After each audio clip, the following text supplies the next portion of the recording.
Hey guys, welcome back to the channel, and we are back with another weekly wears video where I go over every single fragrance that I wore all 7 days last week. So if that is content that you want to see more of, be sure to like this video, subscribe to the channel, and turn on bell notifications so you are updated whenever I upload something new. I'm really excited about last week's list because these are 7 fragrances that I would consider falling into the luxury category.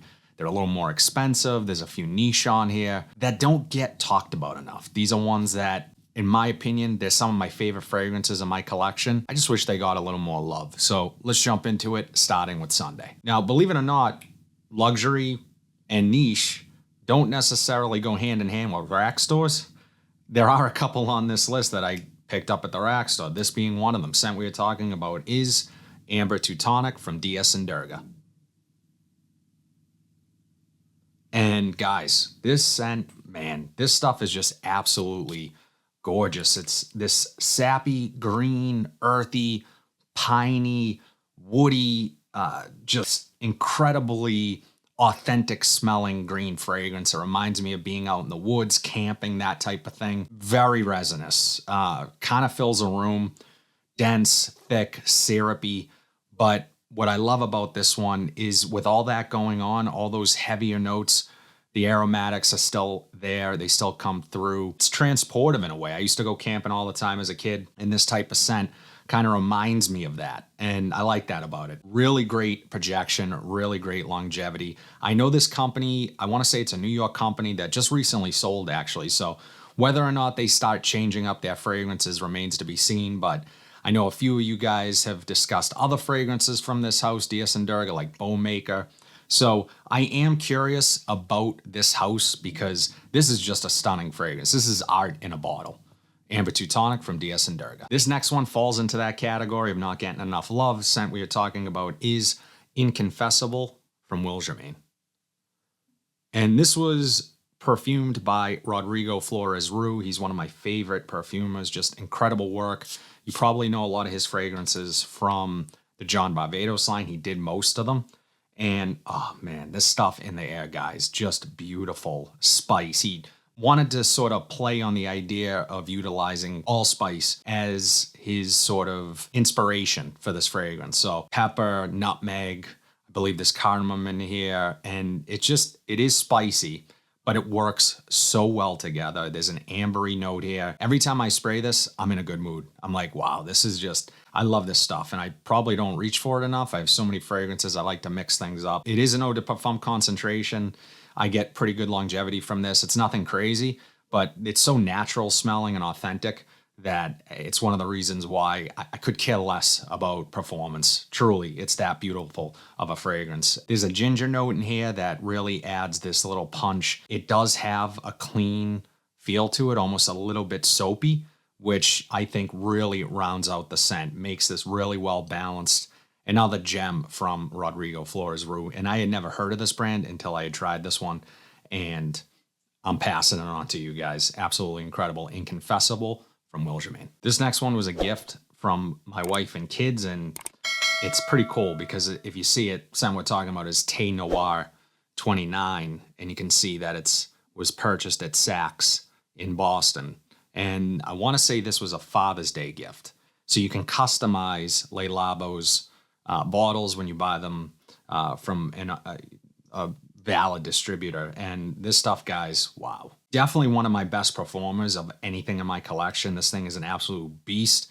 It's going to project a mile. It lasts a long time. It lasts months on clothes. I mean, incredible performance here. Fig, bay leaf, vetiver, and tobacco are just some of the notes. It has a tea-like quality to it, so it's a lighter fragrance, but it doesn't wear light, if that makes any sense. All the notes would lead you to believe this is a very light, airy, aromatic type of fragrance, which it is. It's all those things, but somehow just has something that pushes it like a monster. I love it. So it can be strong at times. You can definitely overspray this one. Be cautious of that. It is not cheap. Le Labo, they have very expensive fragrances, but I cherish this stuff. It's incredible, and it's unlike anything else in my collection. Truly. Doesn't smell like anything else.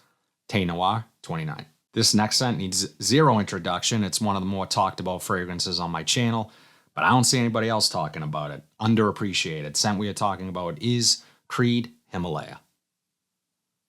And guys, if you're going to spend any money on a Creed, this might be the one that you want to check out.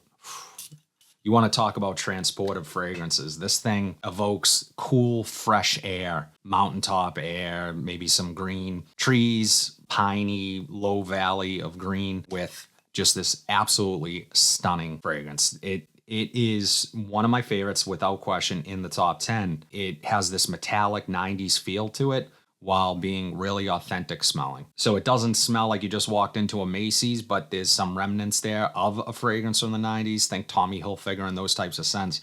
Doesn't smell like Tommy Hilfiger, but it's kind of in that same ballpark, if that helps. Tons of citrus, sandalwood, musks, ambergris. The quality here is next level, and it's one of the reasons why you pay so much for a Creed fragrance, because every Creed that I own, the quality is exceptional. It truly is. And yes, you're not going to get all day performance from this. I don't care. It's not about the performance for me. This is an absolutely stunning fragrance scent wise. I would wear this pretty much anywhere. It's super versatile. I'm going to wear this to a wedding. I can wear this to work. I can wear this casually watching the Celtics. Amazing fragrance. One of my favorites. And if you're going to try any Creed, try this one. Creed Himalaya. This next scent, if I had to choose one word, elegant. Scent we are talking about is Xerjoff's Zafiro.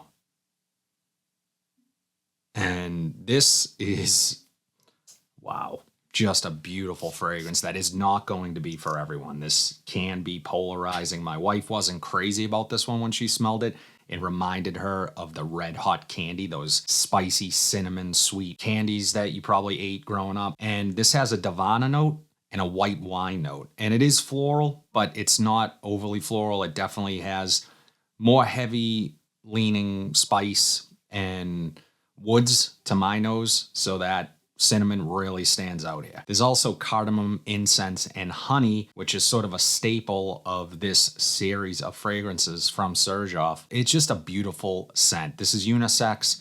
And what I love most about this one is that 10 hours later, it still smells incredible. I actually prefer the dry down over the initial opening. The initial opening is a little bit feminine on me, but not feminine enough for me to be like, I can't wear that. Later in the life of the fragrance, you're going to get wafts of it. I was working and just smelling this one off of my skin and just going, wow, this stuff I need to start wearing more because I love it. Zafiro from Xerjoff. This next one is my most recent rack store find, and probably not. It did get some hype for a while, but it's lesser talked about these days, and there's others from the line that get more talk. And I also would say that this one is one of the most polarizing from the entire house. Scent we are talking about is Pegasus from Parfums Spot.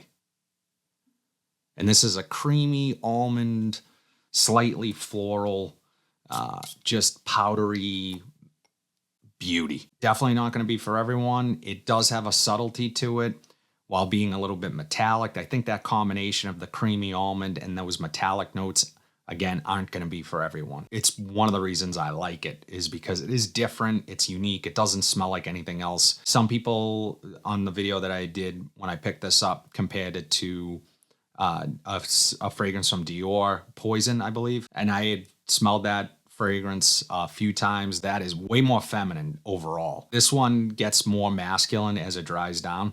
And again, not going to be for everyone, but one of the best, in my opinion, from this house. Hands down. Great sillage, great longevity. So it checks every single box. Uniqueness, performance, overall smell. Love it. Versatility, perfect. I would wear this. Some people said they wouldn't wear this in the summer. I would 1,000% wear this in the summer, but I would probably reserve it for a night out. Warmer night out, this is going to work fine.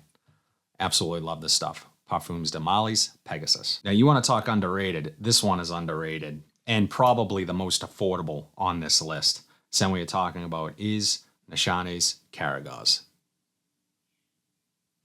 Fruity, sweet, woody, a little bit smoky, earthy, patchouli, pineapple. Wow, guys, this stuff is also big time performer. Big time. This stuff will last forever, projects like a monster. Nothing surprising from Nishane. It does kind of have that, green, herbal. Some people might say it smells, maybe it has a cannabis note in here. I do pick that up slightly in the opening, but for me, it's more of a rooty earthiness. Kind of makes the scent for me. It's so unique, smells really different along with those fruity, sweet notes. So there's also an oud note in here that I don't necessarily pick up, maybe slightly, but not really. And again, this one might be a little bit polarizing. Maybe that authentic green, rooty, earthy note isn't for everyone. I can understand, but again, it doesn't last throughout the life of the scent for me. I definitely pick up some vetiver there, a little bit of the neroli, some of the ambers. So yeah, really different fragrance and kind of goes in a lot of directions within the first hour or so, then settles into a really nice scent. And again, performance, absolute beast. Nishanis, Caragos. That's it, guys. All 7 fragrances that I wore every day last week. As always, would love to know your thoughts on any of these fragrances. And in addition to that, drop what your weekly rotation was in the comment section down below. I always love hearing what you guys are wearing. But if you like what you saw today, please be sure to like, comment, subscribe, share this video, hit that bell notification so you are updated whenever I upload new content. But until then, have a fantastic week, and I'll see you in the next video.